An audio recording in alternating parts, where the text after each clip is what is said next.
Welcome to the Determined Truth podcast. Want the truth? You can't handle the truth. Where we aim to explore questions of truth, the scriptures, and what it means for the church today. Here are your hosts, Rob Dalrymple and Vinnie Angelo. Hey everyone, welcome into the podcast. We are plowing our way through the New Testament. When did we start this in January? Yeah. Going through the New Testament? Yeah. So it's now January 12th. Yeah. So we are starting Romans.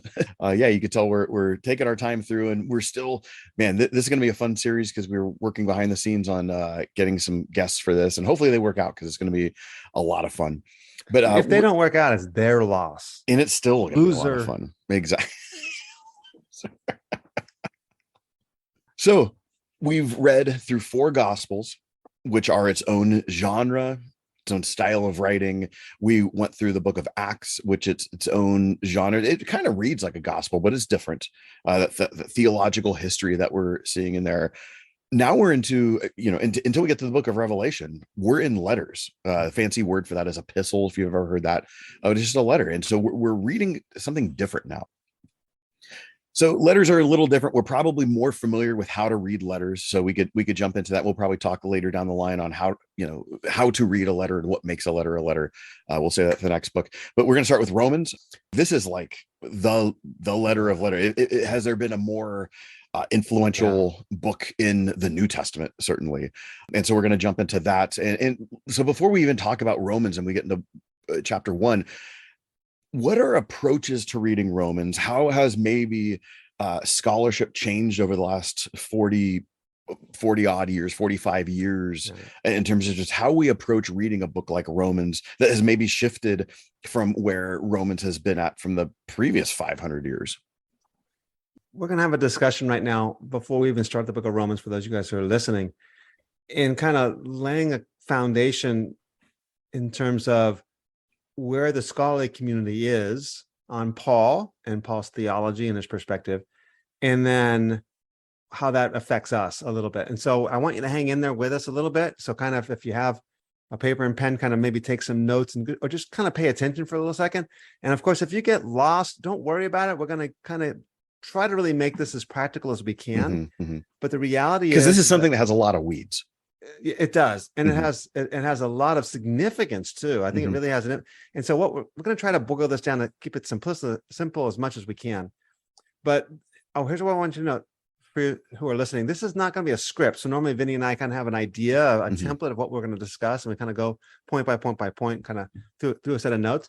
But Vinnie and I are not even on the same page necessarily with this, and so I'm going to present to you what we call the new perspective on Paul and what's happening with that. And then Vinny's going to kind of interject, and we're going to kind of go back and forth a little bit on this.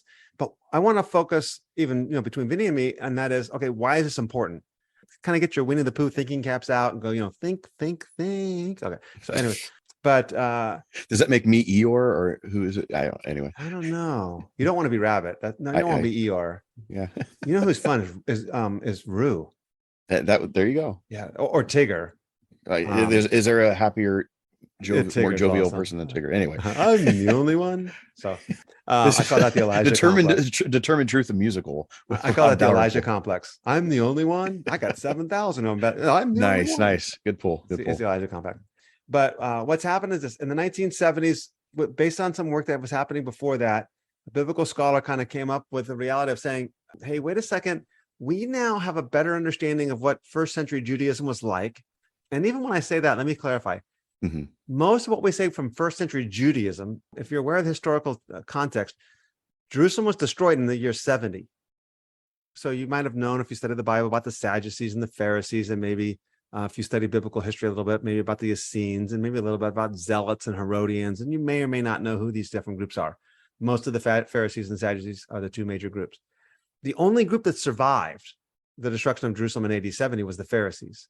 So what we know about the Sadducees comes from what we know from what the Pharisees said about them, which means they're not always painting a good light, or what the biblical text says about them. And they're not always painted in a very good light either. But nonetheless, the writings that we actually have to know about what first century Judaism was like actually all come from the 2nd century. So hey, so-and-so says, and so-and-so says, and so-and-so says, and they're quoting people from the first century or even beyond before that. But how do we know that they quote them accurately? That's one thing. Second thing is that when we say, well, the Jews in the first century believe this, well, one rabbi that they quote says something that another rabbi contradicts. Mm-hmm. So we haven't done a good enough study, even to this day, of first century Judaism from collating all the second century sources. But the point is, the second century sources about what first century rabbis and first century AD and first century BC rabbis were saying, but realize that we have the Dead Sea Scrolls and other discoveries that have now happened in the last 100 years. And it's the studying of all those documents that have now come to us. We're like, oh, guess what? First century Judaism was saying this. And what happened was the scholar, what can we go, what we think of, and I'll say we, you and I and most of our churches today, what we think of what Paul was teaching is based on a conception of what Martin Luther and the reformers in the 1500s and 1600s were saying. And that idea is that there's just a really strict legalism that was happening amongst the Pharisees. And we use that word a lot in our churches. There's a legalism, and this is the thing that he's fighting against. It's not working to become saved and that kind of idea.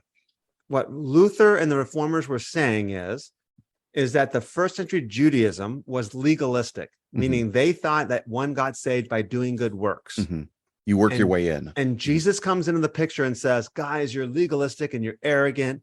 And you go walking down the street and you blow a horn when you're giving prayers, and you let everyone know you're walking in the temple to give your tithes and offerings because you're arrogant and boastful. And so from that, what we call the Reformed understanding of Paul is that Paul was arguing against first century Judaism and their legalism.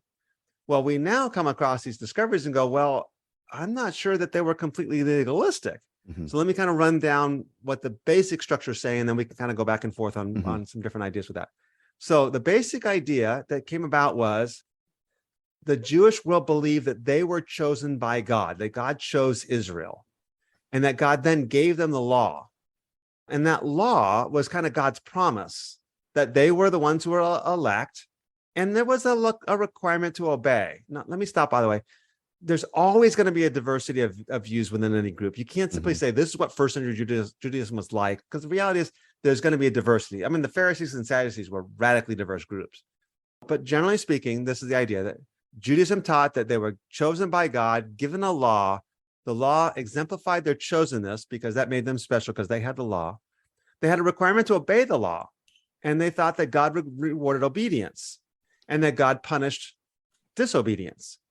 But the law provided a means for atonement, and that atonement kind of reestablished them in the law, whether it's sacrifices or different prayers and different things that they have to do.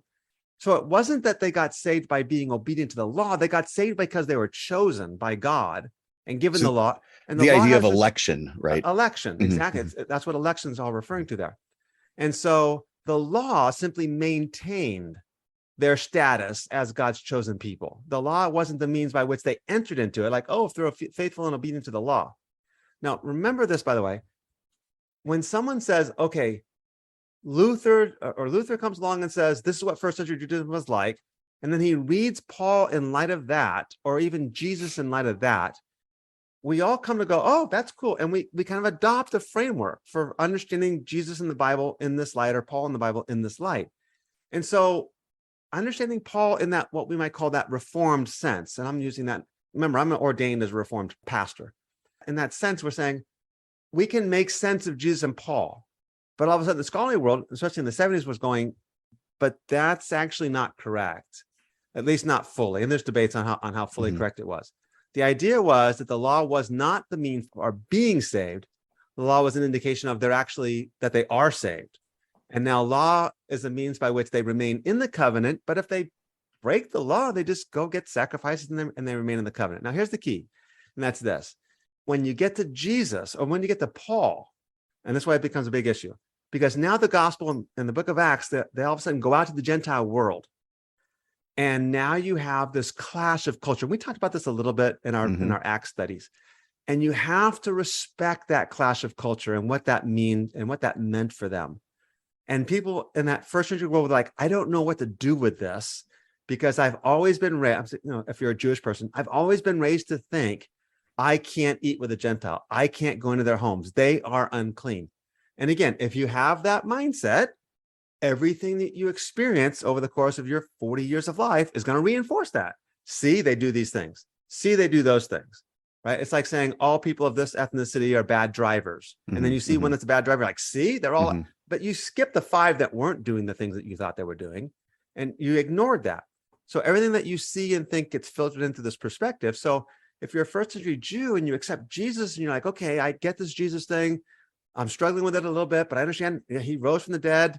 Let's reread our scriptures and understand it in light of the death and resurrection of Christ and what this means for us. Okay, the Holy Spirit has come. All this is great stuff. But now there's these Gentiles and they want to eat communion with us. And, you know, Peter's telling us that, Peter's saying that they don't have to get circumcised. And this guy over here is saying that they do have to get circumcised. And I don't know which one to believe. You know, grandma and, you know, and my family is kind of pushing me towards the side that says that they do have to get circumcised. And so you have this conflict there. The key thing then is that Paul kind of enters into this debate. Do the Gentiles have to get circumcised in order to be saved? And saying, well, what you're doing is you're making class distinctions among the church, within the church. You're making one group better than the other group, and therefore this is not going to work. You're making the Gentiles second-class citizens. So this becomes the big issue. So now what happened then after this discovery of how do we read Paul? Was he debating against legalism, or was he debating against salvation by ethnicity? And that we're the chosen ones because we're Jewish people. And if the Gentiles want to get saved, they have to adopt our laws, because the law is what God gave us as our chosenness. Well, then another scholar comes along and says, well, let's also be clear here. When Paul says works of the law, which again, we read that as saying, oh, works of the law means the works that you do to get yourself saved. That what Paul meant, that what Paul was talking about, because what first century Judaism was talking about, is that works of the law referred to the things that identified you as Jewish. Okay, now let me explain that. Works of the law means that you are circumcised, because that identifies you as Jewish. Works of the law means that you follow the food laws, because again, that distinguishes Jews and Gentiles. You Gentiles eat these foods, we don't eat them. And works of the law means that you have the Sabbath rest, because other cultures, they work 7 days a week because they have to work 7 days a week to eat and to survive. And they don't honor the Sabbath day. Now, the Sabbath was a symbol for all the Jewish sacrifice, all the Jewish festivals and festivities, except so Passover and Pentecost and the Sabbath and all that stuff. You follow the food laws and you're circumcised. Those are what works of the law mean, in the sense that they identify who the Jews are and who the Jews are not. And Paul's like, if you do those things, you're saying that the Gentiles are lesser. But what Paul's going to say is, hey, you Gentiles, let me ask you a question. Did you receive the Spirit before or after you were circumcised? Did you receive the Spirit while you were eating kosher foods or non-kosher foods? Did you receive the Spirit before you learned about the Sabbath? And the answer is, of course, yeah, they got the Spirit, which most likely is, you know, charismatic phenomena. That's how it's just evident that you got it. So Paul's arguing, hey, look, they got the Spirit, guys. And therefore, we don't need to make these class distinctions and make them inferior to somebody else. And that's obviously the famous Galatians 3:28. There's neither Jew nor Gentile, slave nor female. So I hope we're framing the conversation. The reformers thought that Paul was arguing against a legalism. And remember, Luther was debating legalism in the Catholic Church. So he thought that the first century Jews were just like the Catholics in Rome that he was debating against. Or was Paul talking about Jews who believed that they were special because they were chosen, and the law was a symbol of that chosenness, and therefore Gentiles who want to come in now have to adopt those symbols of their chosenness, namely the Sabbath keeping, food laws, and circumcision. One last thing, and that's this. N.T. Wright, which is a name that we've uttered before, and some of you guys should know of pretty well. So N.T. Wright enters the story now in maybe the 90s, maybe late 80s, but early 90s.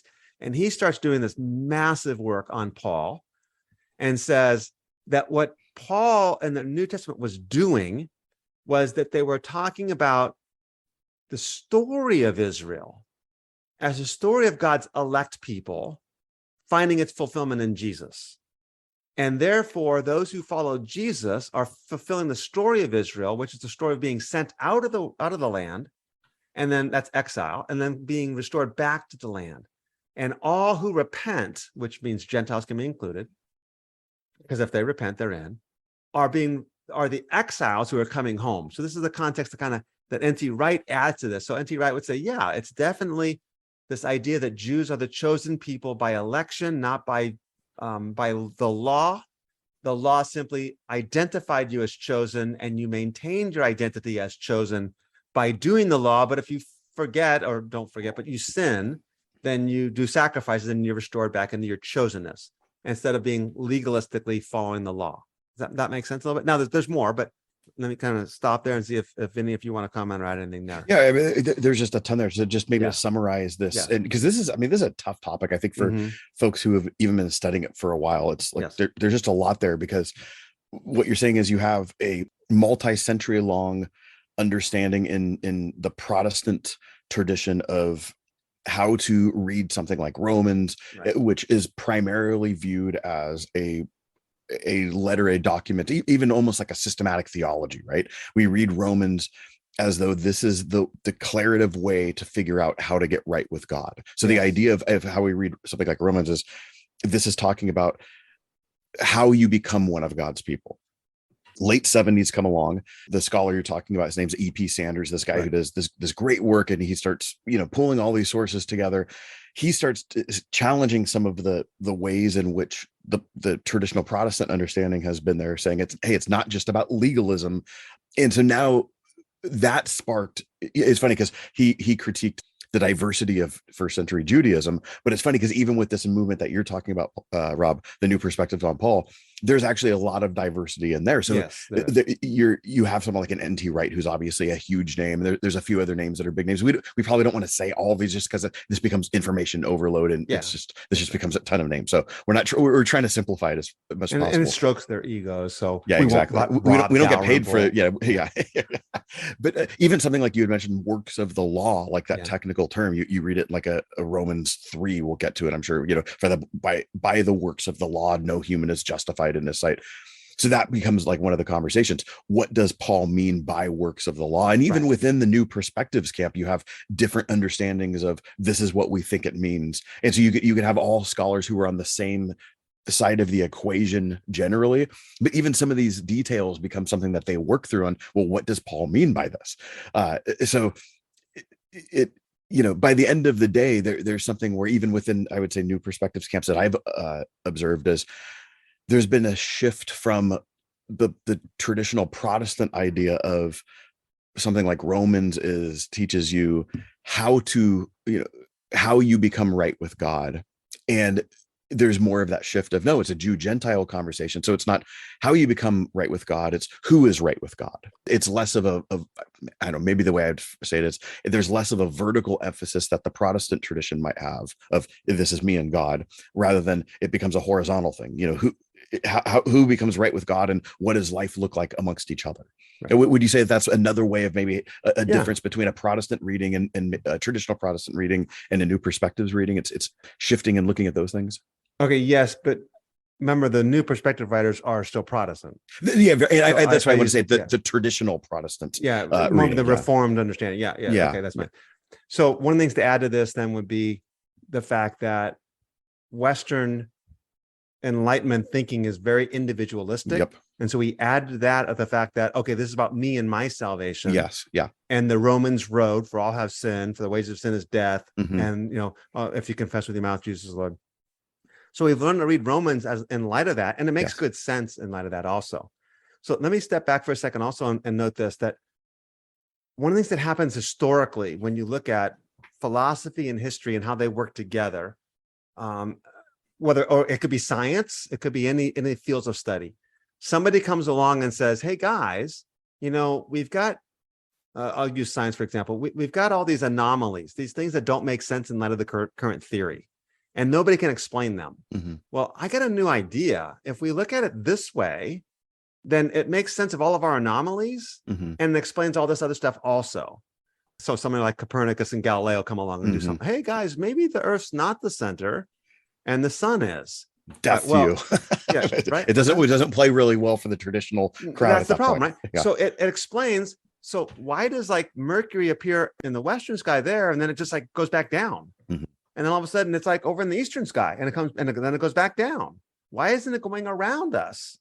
So these are anomalies that can't be explained by the current theory. But all of a sudden, you're like, well, if the Earth's not the center, and if Mars, or if Mercury's closer to the sun than we are, then it's going to go up and down and then up.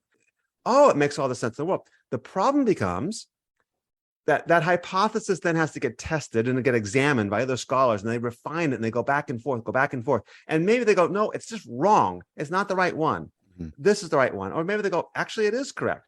But you have this era where people that are like, I don't like to change, especially with the Christians, saying that the earth is the center is actually the way you read Genesis. And then you're like, it never says that in Genesis. Oh, of course it does. You get this resistance to change. But then it becomes established fact in science. Like this actually is the way it is. The sun is the center and the earth is not. And all of a sudden the Bible people have to go, oh, I guess Genesis didn't necessarily say that. We find a way to make it work too, and then we adopt it. So you have that era though, where these traditionalists are just like not going to listen to anybody. And we do this in all fields of science and history and everything else that we might go. But eventually it gets all kind of worked out. Well, we're in the middle of that kind of bubble there. Yeah. So you get, E.P. Sanders kind of coalesced the work of several of the scholars in 1976. And he comes out with this. And now what you have to do is you have to have the scholarly world go, okay, let's attack what E.P. Sanders did and see if it really works. And so somebody else will go, well, he's right, but he missed this point. And someone else will go, no, he's wrong because he missed this point. And so you have to let all that play out. So James Dunn comes along, or Jimmy Dunn comes along and says, I think we would find it this way. No, you're wrong. And N.C. Wright comes along and says, I think we would find it this way. Michael Bird comes along and says, I think we would find it this way. And we're in the middle of that. Yeah. And so what we have to do as Christians is stop and let's say, in the congregation and go, well, all right, let's go, okay. Instead of like digging our heels in and going, this is the only way to do it. It's like, you know what? We might be the fools that kill Galileo later on and go, yeah, well, guess we shouldn't have done that. Let's kind of let it play out. And now, again, one of the things that happens with this is like, okay, well, the implications. Well, the reformers were wrong. That's one implication. Well, all of a sudden now, so I went, Westminster Seminary, where my PhD is from. It's a confessional school. And there's a lot. You don't get more reformed. No, you don't. than Westminster Seminary. Yeah. The Westminster Confession, all that good stuff there. Well, you can, I guess you can get more reformed in a few ways, but nonetheless, so the professors at that school, and there are denominations that are like this as well, where you have to say, I affirm the Westminster Confession. All of a sudden now they're like, okay, well, how do I reconcile if the reformers were wrong and yet affirm the confessions? I can't do that. So immediately your response is to say, okay, this new perspective on Paul, it's wrong. So that's part of the reason why you get this pushback, is because people have things on the line, namely their jobs. And if you know a little bit about the story, of course, this became a very big issue at Westminster when I was there in the early 2000s, with the biblical studies department going, hey guys, this is what's going on.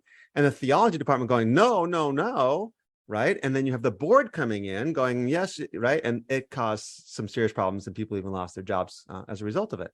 That's one option. Now, another option was, okay, no, the reformers weren't necessarily wrong. Paul was wrong. The reformers were reading Paul correctly. Paul was talking about legalistic Judaism. But we now know Judaism wasn't legalistic, so Paul was wrong. Well, the reality, that theory didn't last too long, because the answer is like, okay, who knows better about first century Judaism than Paul? I mean, to say Paul was wrong is about as arrogant as a 21st century or 20th century scholar can ever be, because Paul is the epitome of it. I mean, we only get second century writings about the first century Jews. Well, Paul's a first century Jew writing about first century Judaism. He knows better than anybody else. So that option kind of didn't work. But the reality then is we adopt these things, these beliefs and these theologies, and then we make them work, and people are kind of not willing to let go of that. So we need to be willing to say, okay, let's figure out what this means. Let's wrestle with it a little bit, and let's not be so dogmatic or so, and maybe not even dogmatic is not the problem. Maybe it's just the narrow-mindedness or the unwillingness to dialogue. I think that can be problematic. And again, I understand why. Again, I grew up very fundamentalist, so I understand exactly why people become so conservative and say, I'm not willing to negotiate this, because they think that everything that they believe is at stake here, and they're not willing to give on it. But, the reality is this is going to flush out in maybe the next 20 to 25 years, if not, 50 at the most. We'll have a pretty good consensus of, okay, this is probably where we're at. If there's any more archaeological discoveries, it's going to help me even more. I don't think we need any more. We've got plenty of literature out there now. let's figure out where we're at, and then let's figure out how this works. The irony in a lot of this as well is amongst the Reformed tradition, which I totally consider myself a part of. I've mentioned before, I'm part of a Reformed Baptist church and whatnot. There's this idea that, and I think it was Karl Barth who like attributed this to St. Augustine, saying Yes. the church must always be reforming. Like that's the part of the Reformation is it's always reforming. Yeah, semper reformanda or whatever. Yes, it is in Latin, but always reforming. Always reforming. And that always cracks me up as someone who is in the Reformed tradition, and I read a lot of Reformed history as well as modern Reformation theologies, and it's like, why, if this is the idea of the Reformation, why aren't we always willing to do that? How come at times we've become our enemies? And I'm using the caricature within the Reformed tradition here, so I'll poke my fun at myself. The Catholics are often our enemies in the Reformed tradition, and we knock them because tradition is one of the things that they stand on. And it's like, well, we do the same thing as well, guys. How often do we appeal to some of these traditions as being just ex cathedra ourselves? And so are we okay with it? So I'm saying, like, I'm taking that shot at my own tradition as someone who's part of that, which is like, hey, we need to look at these sorts of things. So before we start Romans, then we gave a primer, we talked about that for 30 minutes, new perspectives. So at the end of the day, then how are you convinced from a presuppositional standpoint, bringing in some of the background, how would you say this is the way I approach reading Romans? And then I could give my perspective on saying, okay, well, this is what I bring to the table with my own perspective. Paul is arguing. I've been very heavily influenced by N.T. Wright's thinking, and I think he has a very good handle on it. Though, again, I would reiterate the fact that you can't boil all of Judaism down to one simple thing. There's diversity within. It's very diverse, yeah. So if you say that Judaism was not legalistic, I think that's fairly correct. That doesn't mean that some weren't. We can't eliminate the idea of legalism, but the issue of Romans was not salvation by works or salvation by faith. Now, let me step ahead for a second if I can, because I know you kind of asked one question, but I want to step ahead on another. So my heart, I think you kind of know where I'm at, Vinnie, when it comes to theological conversations. Yeah.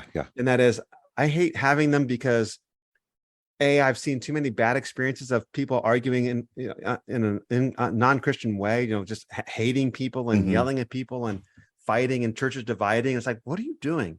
And at the end of the day, my answer is, okay, is this going to make any difference on the way I live as a follower of Christ, on how I love my neighbor or my wife or my family or image Christ? Okay, well, no. Okay, then why am I having this debate? For me, it always boils down to, what is the impact this has on the way I read scriptures and the way I apply, or we read scriptures and apply this to our Christian walk and things of that nature. And that is, if you take this theology that says Paul and the gospel or in the New Testament was discussing it's either salvation by works or salvation by faith, then you do a serious harm to our reading of the scriptures, because the Bible does not make that distinction. Because what you end up doing is going, it's only by faith and works aren't necessary. They're just they're a good thing to do. Yeah. And I know that not everybody even holds like that radical of a view, but that ultimately becomes the way it gets communicated so often. If a pastor goes up, you got to start doing this. Oh, you're just being legalistic. It's like, no, you guys stop cheating on your wife. There's nothing legalistic about this. That's just wrong. I look at it and go from a pastoral perspective. Another way I look at this from a pastoral perspective is, and again, just so everyone understands, I'm ordained Presbyterian. So take that for whatever you think. They might remove my ordination at the time after they listen to this podcast. But nonetheless, I look at this and go, okay, in one sense, I believe in eternal security. I don't have a problem with that. I believe that God has chose us, and those whom he called, he predestined those. Romans 8:28. We'll get there in Romans 8. Yeah. Yeah, it's clear. Okay. But if you preach that the wrong way or without clarity, it goes, okay, I'm cool. I accepted Jesus when I was at youth camp. I accepted Jesus last week, whatever it might be. I can go sin all I want. Just make sure I repent when I'm done. I'm good to go. And I find that a problem, because my expertise is the book of Revelation, and the whole emphasis in the book of Revelation is the one who overcomes. Overcoming, yeah. Yeah, and Jesus said that. The one who overcomes to the end will be saved. Matthew 24, verse 13. And so how do I, as a pastor, get up and preach that we, by necessity, need to imitate, model, and grow in the image and likeness of Christ? If I stressed the previous week that your salvation is totally secure and you can't do anything about it. So somewhere there's a tension, and I'm okay with the tension. And I understand that our theologians aren't okay with the tension sometimes. They want to eliminate it. They want to have a nice category of, oh, here's how I reconcile that tension. And my answer is, don't reconcile the tension. Live with them both. Even if so I'm going to say it in a way that just sounds contradictory.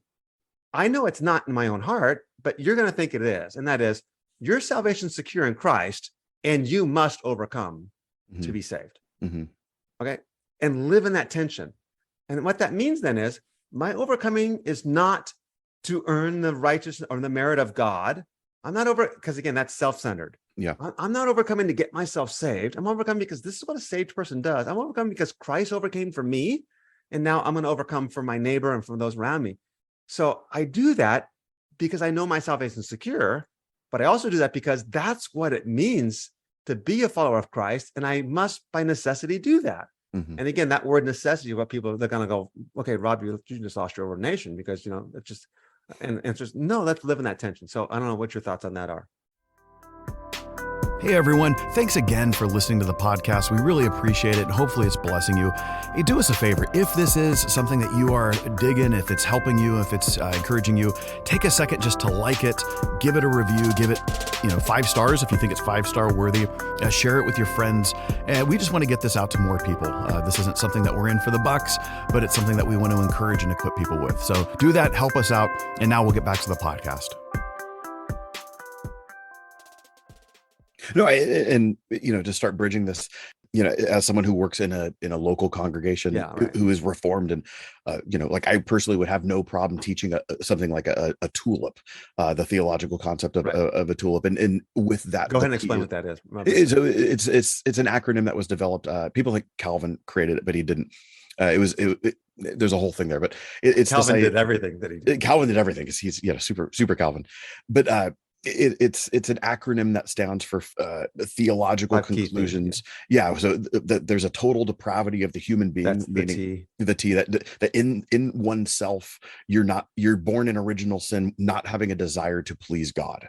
It doesn't mean you can't do good things. We all have, Calvin would even say, well, I'll appeal it to Calvin.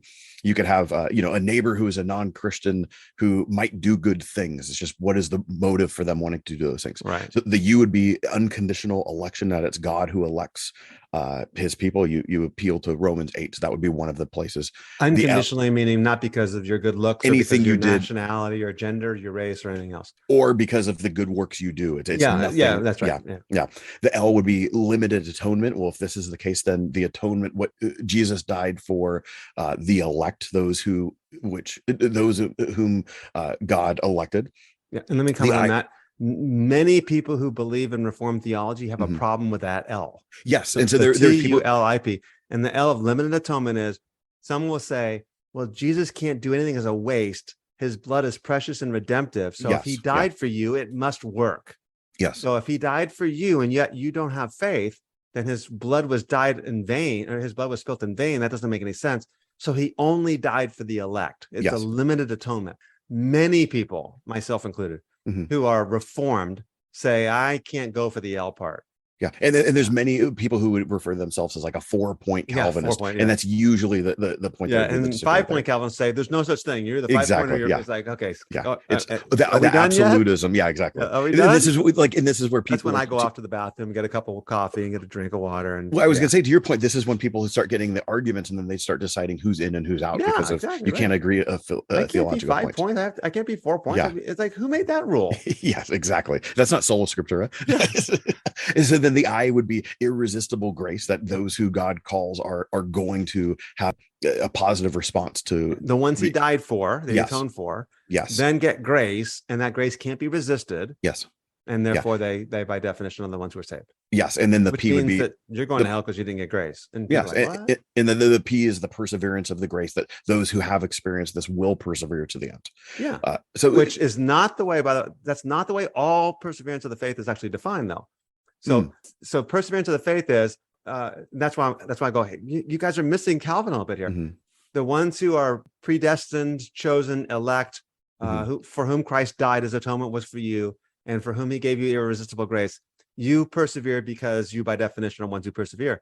Perseverance of the faith has been, no, you must persevere the faith. And that's what I'm saying. You must persevere. So some who hold the perseverance of the faith will say, no, it's not a necessarily given. It's a tension saying, no, you must persevere. And that's kind of where I jump and say, yeah, we must persevere.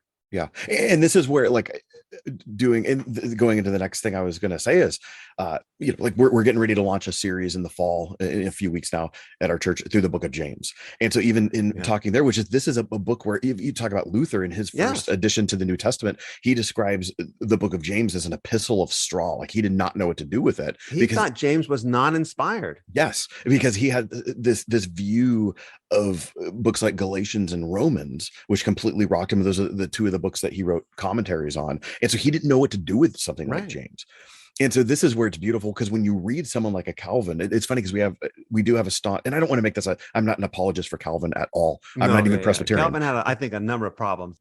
Absolutely. But there's great things that he did have in this topic of something like, what do works look like? What are the roles of works? And he uses this brilliant illustration of saying, like, hey, the idea of faith and works, it is like the sun and the sun rays that reach the earth, where it's like the rays of sun, the heat that we feel, that's not the sun itself, but it exists because of the sun, and you can't have one without the other. And so like why we often do have a caricature, and this is why I will support of many within the Reformed tradition, while we do have this caricature of something like faith alone, and that means you just don't have to do anything, and I'm predestined, so that means I can live however I want. When you read a lot of the reformers, that's not the view they have, because there is this view that says ethics matter, the way you live matters, and the regenerated heart will produce this kind of life that either will persevere to the end, or you must, whatever you want to call it, like that's the result of what's going to happen. That's the fruit, if you want to call it that. Right. And let me note now, by the way, one of the more famous verses in this discussion often is Ephesians 2:8-9. Yes, absolutely. Which many of you might know, for by grace you've been saved through faith, and it's not of yourselves, it's the gift of God, not as a result of works, so that no man can boast. And then we stop. Exactly. Because then verse 10 says, but we are God's workmanship, created in Christ Jesus for good works. Yes. Which God prepared beforehand so that we would walk in them. So it's like, you can't just, and that's my biggest issue in this as a pastor and as a teacher, is to say, if you take election predestination so far, then you eliminate the sermon. Yes. Because what am I exhorting you to do? And I may have said this before, but when I was preaching, in our congregation, when we'd finish the sermon, and then we'd have a song at the end of it, and then we do 3 stanzas. I don't know what they're called. What the music stuff is, 3 stanzas or whatever the song, and then we stop and pause, and I would give like a benediction. I'd read a verse or whatever it might be, a word of blessing, and then I would walk out through the center aisle, which is a formal procession type of thing, and I'd go to the door, and then they'd sing the last stanza, chorus, whatever it might be. And then everyone walks out, and the pastor's already there to shake your hand, right? And everyone says the good sermon. Yep. And some stick $50 in my pocket. Okay. I wish that would happen. I preached at that church like 3 times, and I never had $50 stuck in so what the heck? That didn't happen. Okay. It wasn't even $5. Sometimes they took $50 out of my pocket. Yeah, there you go. No, I never had $50 for them to have. So that can't be true either. Anyways, but I would tell them, I said, listen, if at the end of my sermon, if you heard me say, try harder, if that's what I meant, if that's what you think I meant, when I get to the door, don't shake my hand, slap me in the face. Yes, very good. Because the point of that is that when we say you have to overcome, it's not like try harder, because the message is the Spirit of God is what empowers us. Amen. So it's rely harder. And so the whole idea of this is we need to surrender more so that I'm not going to, let's figure this out. We're not going to overcome by our own strength and power. I've been trying it for like 56 years and it hasn't worked yet. So the reality is it only works when we surrender. And so, you're called to imitate Christ. You're created to be God's workmanship so that you can proclaim the excellencies of him who called you out of darkness. But you can't do that by yourself, because the flesh is what the flesh is. So we must rely upon the Spirit. And I think that's just I think that's central to the gospel message. Well, and that's the way we define it in my congregation, where we use terms like, are you living a gospel driven life in that way, where your life actually depends on the gospel? Are you living in a way that is depending on a spirit empowerment to do these sorts of things? Or are you doing it in yourself? So even there, like the concept of try harder, it's like you're missing the point, and not because of it's a legalism thing at that point. It's just, that's not depending on the Spirit of God. Right. So therefore that's not a Christian ethic. All right, so let's bring this back to Paul. Let me quote one of the scholars in this conversation, Michael Bird, who's kind of got a nuanced view of it, but I'm not going to show you the nuanced view in this particular part now. Let me actually say this before you quote Bird, because you had mentioned how like someone like an N.T. Wright was very influential for you. And that's where you and I, we're having a lot of points of contact when it comes to the application here, but we have disagreements in terms of how we read. So for you, you're okay saying, just identifying on the New Perspective side of the equation, N.T. Wright, yes. In that, for me, I'm saying I'm okay identifying with a lot of traditional Reformation theology. Yeah. However, I also recognize people like a Michael Bird, who he does have, he calls himself a progressive reformed position on something like this, where he still identifies in that camp, yet he has adopted a lot of the new perspectives. Someone like that is where I say, I think this gets right, because it's not choosing a binary, it's one or the other. I think there's a lot that could be adopted there. And at the end of the day, it's the ethic is the thing that, like, we want to get the exegesis, the interpretation correct, but what does this drive us to do? That's right. All right. And that's what we're going after. Still a big question. So, all right, there's still a big question. I think we're going to agree on this. A big question of, but what was Paul arguing? Yes, absolutely. And I think what Paul was arguing is kind of summarized really well here in this Michael Bird quote. And he says this: the New Perspective, or, what was Paul arguing? Argue that Judaism was not legalistic. And therefore, Paul's problem with Judaism was not over salvation by works, but rather that Judaism was ethnocentric, meaning that Jews believed that salvation was limited to the Jews. Paul goes around to argue that God, through Jesus, accepts Gentiles as Gentiles without having to convert to Judaism as a proselyte. Gentiles are saved by faith, not by doing works of the law, which are the boundary markers, as we mentioned, circumcision, Sabbath keeping, and food laws. Now, Michael Bird adds to that and says, but if we were to say that Judaism was not legalistic, he'd say, well, that's more complex, because some of them were, at least in some tangents.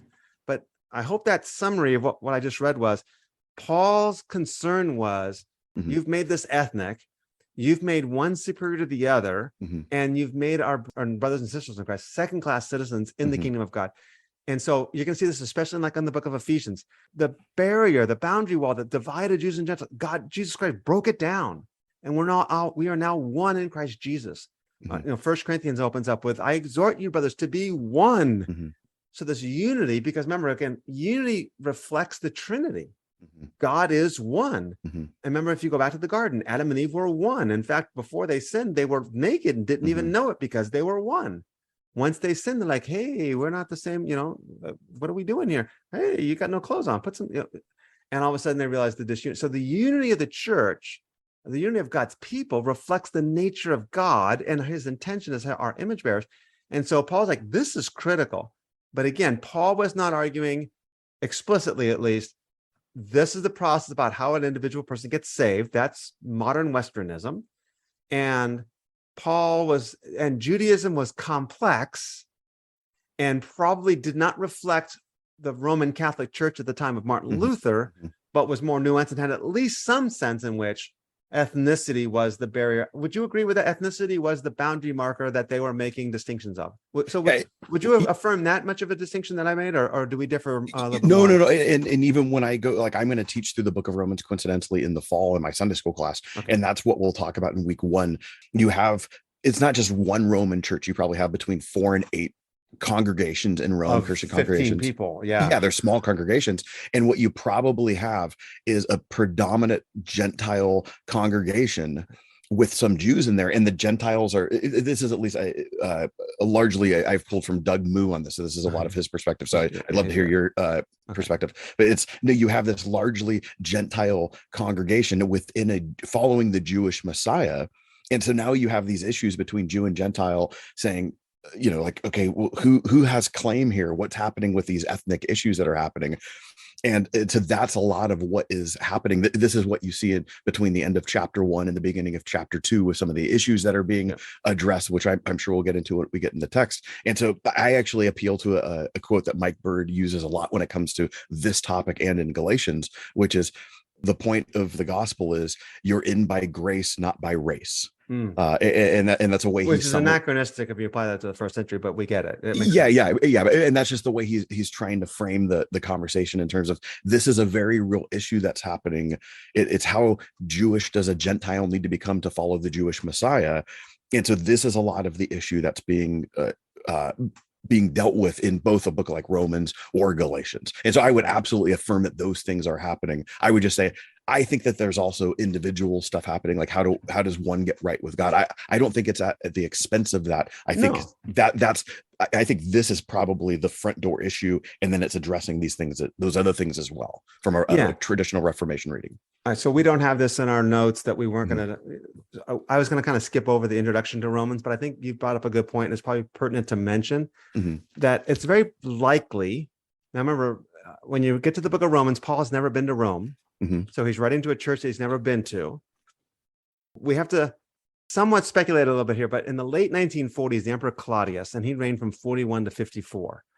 Not 1940s and 40. You know what I mean. There was another emperor in the 1940s. Like there's no 141 or 300 or 1900. It's just the year 41 to 54. Yes, I wasn't abbreviating. He ruled from 41 to 54, and he, in the middle of his reign, made an edict that expelled all the Jews from Rome. Now, we're told by a Roman historian that the argument was actually over a man named Chrestus, which many scholars believe was a misspelling of Christus. And so the thought is that Christianity had made it to Rome, which we know it had most likely made it to Rome before then, by the late 40s. Christianity makes it to Rome. The Jewish community was hearing about this Jesus thing, and some were accepting it, and some were not accepting it. And some of the Gentiles were coming in. And remember, there were Gentiles who attended the Jewish synagogues, and they were known as God-fearers, and they just didn't get circumcised and do some of those things. But otherwise, they feared the Jewish God and practiced the Jewish religion. When they hear about this Jesus thing, we mentioned this in our study of Acts, when they hear about the Jesus thing, they readily accept it, or more readily accept it. And so now you have this debate amongst the Jews and some of the Gentiles in the Roman churches. And again, there might have been 100 people or 50 people in these churches now, total.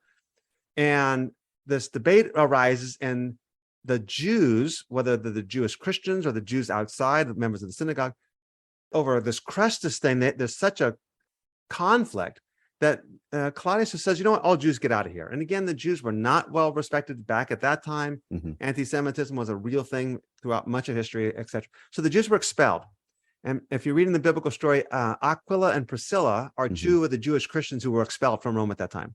They go to Corinth. So when Paul goes to Corinth, as we study in the book of Acts, he stays with Aquila and Priscilla. That's what they were doing in Corinth. They were from Rome, but they got expelled. Well, when Nero comes into power in 54 AD, Nero rescinds that edict. So now the Jews can return home. So some of the Jews had settled in some other places. Aquila and Priscilla had kind of followed Paul around a little bit. And so like, hey, they can go back if they want.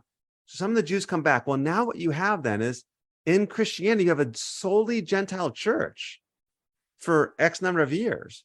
And some of the Jews are coming back, and some of them, like Aquila and Priscilla, they're like, hey, well, let's come back into the church now. And now you have this conflict, and that might be the context. And so what Scott McKnight's going to say, for example, is when he talks about the strong and the weak, he says the strong are the Gentile followers of Jesus who believe that you don't have to get circumcised to be saved. They were strong. And the weak are the Jews who are just not certain about this, and no, you got to get circumcised. And so this is the tension, and this tension revolves around the entirety of Rome, of Paul's reign in the Rome. It's like, okay, I'm writing to you Gentiles to say, hey, hang on there. We owe our faith to the Jews. And the Gentiles might be going, hey, you Jews deserve to be expelled because you rejected Jesus, or whatever they might have been saying. And Paul's writing to encourage them, but to quiet them a little bit, put them in their place. And then he's writing to the Jews who say, God didn't forget his covenant with Israel, because it looks like God did, because there are the Gentiles are in the faith, but the Jews aren't. And Paul's like, I'm Jewish. So not all Jews have abandoned him. And many Jews have. And so here's what God's going to do about that. He's going to bring these Jews back in, and here's how he's going to do it. So this is that context. I think that's kind of important to set the stage a little bit for. Now, let me also mention this. So yeah, we're going to have some really deep theology as we go through Romans, but the beauty of Romans is Romans 12 through 15. Absolutely. And so we want to kind of get to Romans 12 through 15. So Vinnie and I have kind of been a little bit deep talking about the theology tonight, why it matters, hopefully giving you a little bit of a framework. You might need to listen to this podcast a couple times and kind of maybe take some notes here a little bit and kind of go forward. And then as we discuss kind of the early chapters of Romans, we'll put it in context. Maybe it'll make a little bit more sense. Galatians might make more sense now. But really the thing is that we want to get to Romans 12 through 15. Now, the other thing that we're going to do is we're going to try to have several scholars in to discuss. So normally we bring in one biblical scholar to talk about their view of the Gospel of John, Marianne May Thompson, Mai Thompson, for example, or whatever it might be. But we're going to try to bring in several of these voices. I don't think we're going to get NT Wright, but that's okay. But Scott McKnight's going to come on, but he might not come on until September. So we might be into our 1 Corinthians podcast by then, but we'll get him on. We're going to hopefully maybe get Michael Byrne on. Michael Gorman has written a brand new commentary and done tremendous work, and he's been on our podcast before. We're going to get him on here in a few weeks. So we're going to be able to ask these questions of them and see where they're at and have them explain why this is important, as well as, okay, what does this have to do with Romans 12 through 15? Because that really is the crux. And I think Vinnie stated it earlier here to kind of reiterate, and that is, this is the pinnacle of Paul's theology. It really is. I mean, Ephesians is pretty good as well. It's kind of the classic. But this is, in a nutshell, Paul's theology. But remember, it wasn't written in a vacuum. So we're not discussing letters just yet per se, but the nature of letters is they were written, we call them occasional documents. They were written because an occasion arose that necessitated the writing. They weren't just like, you know what, I want to write a book on the end times or whatever it might be. It's like, I want to write a letter to the church in Rome because they need my words. So Paul's addressing a certain issue there, and I think that puts it a little bit into context there. So, well, and just to look at a couple of the points you made, while Romans is a letter, and you do look at the situation, what's happening, this is one of the later things that Paul does write. So he has a whole career to expound on this thing. He's been thinking about this. This is not something that he's just, jotting down and sending off. So there is a lot there where you could say, there's almost a culmination of his theology and those sorts of things. And that's why oftentimes people look at Romans like it is almost like a systematic theology, even though that's the wrong, we're just asking the wrong questions if we do that, because there's a lot that Paul doesn't address in his letter here. Yeah, that he does a systematic theology, if you're listening, is a theology that says, what is the totality of the biblical teaching on God, or the totality of the biblical teaching on justification, or the totality of the biblical teaching on baptism. And you don't get the totality from any one book of the Bible, right? But then systematic theology says, well, the totality of the biblical story on the nature of God is this. Yeah. And a biblical scholar might come along and say, yeah, well, that doesn't quite make sense of what Paul says in Thessalonians. Well, of course it does, because it's the totality of the biblical story on God. And that's where you kind of get the conflict between a biblical scholar and a theologian there. Yeah, because you guys are just doing different things. Yeah. You have different job descriptions. Yeah, and sometimes, Bruce Fisk, whom we had on, I think, for Luke, right? He's going to say, well, I don't think the authors always agree with each other. Yeah. So that means systematic theology is impossible. I don't think I agree with Bruce on that. I think they just have different perspectives. But it's really hard sometimes to fit those different perspectives into a theological bubble or basket. And then what I said earlier was, I think sometimes there's tension, and I think that tension is good and necessary. And we need to be content with that tension of saying, yeah, I'm elect, but I'm also need to overcome and need to persevere. And I do both by the grace of God and by the Spirit of God. So I think we live kind of in the both there. As we wrap up Romans 12, we want to get 12 to 15. Yeah. And for folks who might not be familiar with the way Romans is laid out, is you traditionally have this thought where chapters 1 through 11 are deeply theological. And they are. I mean, they deal with a lot with theology. I draw the line at 1 through 8. Oh, really? Okay. Yeah, okay. 1 through 8 are deeply theological. Okay. I can see that, because 9 through 11, it's a lot of Israel question, which of the Jews. Yeah, I would still argue that there's a theology in there, but of course. Yeah. And then 12 through 15, or 12 through 6, I mean, 16 is the closing, but it's the ending. You have this deeply ethical thing. This is, like, especially Romans 12 is there a better chapter in the Bible. They have these deep ethics about how to live, these commands, these imperatives. And N.T. Wright makes a great comment in his commentary on Romans in chapter 12, because he'll talk about how we often, he makes this point, we oftentimes think that 1 through 11 is theology and 12 through 16 is ethics.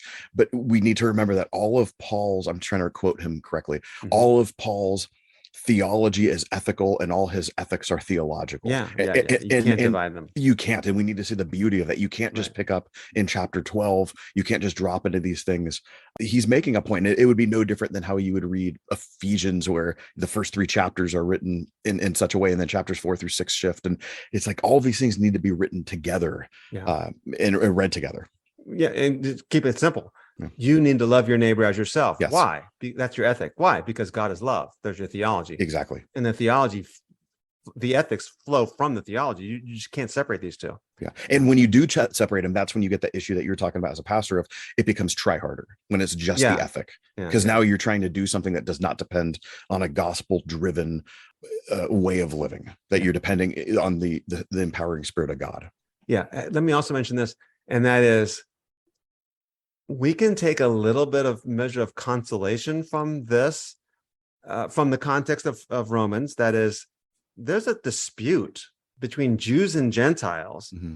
It's ethnic, and go, all right, maybe my church ain't always that bad. Mm-hmm. Right. And by the way, it's going to get way worse when you get to Corinth and go, oh my goodness, what they had some issues. These people are actually Christians. I'm not sure about this. Right. A man has his father's wife and you are proud. Yeah, I'm not sure in my church that he'd be able to take communion. Right. Yes. So the reality is, the church really is messed up and has always been messed up.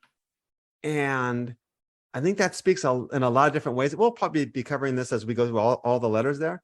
But that means that this greater imperative for humility, this greater imperative for love and for forgiveness and for mercy and things of that nature, and for coming along, 1 Corinthians is like, I exhort you, brothers, that you walk in unity. I mean, period, that there be no divisions among you. Mm-hmm. And like, okay, well, I don't know of a church today that's true of, unless it's like a house church that just got planted and the only people in the church are like the husband and wife that are planting it. Okay. They haven't invited anybody else in yet. And I'm still not sure that they're even unified, because the husband and wife aren't going to be. I was going to say, because husbands and wives never have issues.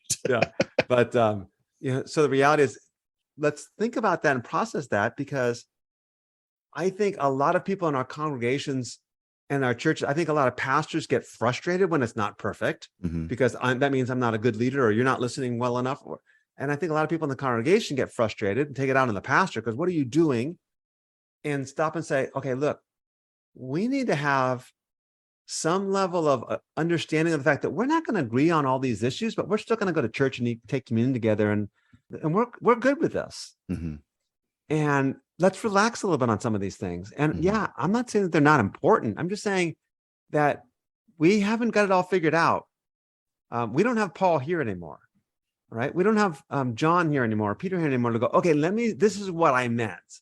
And so we're going to have conflicts, and let's kind of work through them with some grace instead of some stress. Absolutely. And to your point, during the summer, I also teach a class on political theology, the ethics of it. And what the main point that we go through, there's 2 main points in the class, but we hammer this every week. Are you willing to share the Lord's Supper in your congregation with someone who might vote differently than you? Because that's the context there. And this is the same kind of question that I think Paul is addressing in a different context. It's the type of thing that he's saying is, you need to be okay with this. If you're unified, if you're united by Christ, then those other sorts of things, whether it's ethnicity, your voter card, all those things, those don't get to define you. And you need to be able to share that Lord's Supper with them as well. Yeah, that's right. So I'm chuckling because in my congregation, I had like far right Trumpers, right, conservatives, and flaming liberals on the other side. And I knew who they were. And they had no clue about each other. Interesting. And so they was, of course, I'm not sure I would. Like, you do every week. You just don't know that they're in your congregation. But that actually speaks a lot too, because a lot of the younger people, they see that. Yeah. And they're leaving our churches because you won't eat communion because I am this or because 100%. I am that. Yep. And you won't let me into your congregation or community by that. I preached at a church a while back. I think you might know this, right? I won't give all the details here. I preached at a church a while back, and their bulletin had prayer requests and praise requests on the back page. And the prayer requests and the praise requests were politically motivated to one particular side of the debate. Mm-hmm, mm-hmm. And up on the front, I'm a guest preacher, up in the front, they have love God, love others, and something else. I don't remember what the third part said, right? And I'm thinking, you don't love others. I don't know what you're talking about. Because if I'm one of the others on the other side of the political aisle or whatever it might be, you told me in this bulletin, you don't like people like me. Mm-hmm. Because your bulletin was praising people and praising things that I actually am grieving about right now. And so you might think, oh, all God's people, it's like, no, they don't. And people that aren't God's people definitely don't necessarily rejoice for these things, but they're in your church and they want to hear about Jesus. And you just told them, you're not welcome here. I'm telling you right now, they very strongly said, you're not welcome here. Yeah. So, and if you want more on that topic, go back about 9, 10, 11 months and look at our 4-part series on Christian nationalism. Yeah, that's right. And we'll probably be talking about this more. So yeah. Yeah, all right. yeah, Good. yeah. Okay. So are we ready to get started now? Yeah. That was the intro, right? Yeah. That was cool. All right. So I think great conversation. I hope that was edifying for everybody else as well. So yeah. So next week we'll come back and we'll start jumping into the text, right? yeah. And so we're going to figure out how quickly we can get the chapters 9 through 11 and then 12 through 15 without doing an injustice to 1 through 8, but we want to have like several biblical scholars on with Romans also. So we're gonna have a lot of fun. So read the book and read it several times and just kind of let it sit and go, okay, how do we read it? Maybe I'm going to read this from a different perspective and let it sink in. Perfect. All right, everyone. Hope this was helpful. It's a different kind of podcast, but hopefully it was good. And I'm excited about this study. So we'll see everyone soon. Thank you for listening to today's podcast. Please subscribe to and like our podcast. You can follow Rob's blog at determinetruth.com or purchase his books on amazon.com. See you next time.